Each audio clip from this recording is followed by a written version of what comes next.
মেয়েরাও কাঁদে, কখনো নিজের জন্য, কখনো মা বাবার জন্য, কখনো আবার ভাই বোনের জন্য।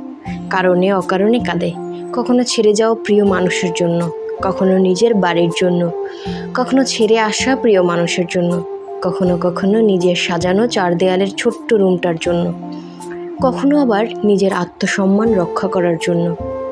আবার দিন শেষে নিকষ অন্ধকারে কাঁদে। মেয়েদের জীবনটা হচ্ছে একটা ভাসমান নৌকার মতো, কোথাও স্থায়ীভাবে থাকতে চাইলেও থাকতে পারে না। কখনো বা বাবার বাড়িতে, কখনো শ্বশুর বাড়িতে, আবার বৃদ্ধ বয়সে সন্তানের বাড়িতে।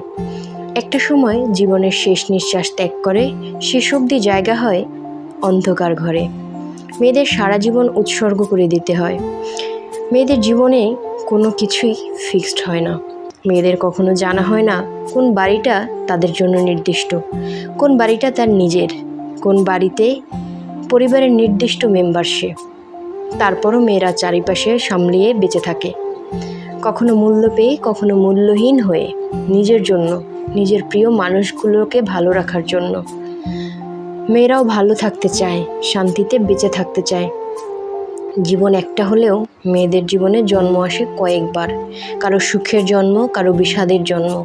জন্মান্তরে মেয়েরা চিরকালই শুকনো পাতা, চুরমুর করে ভাঙার অধিকার কেবল মেয়েদেরই।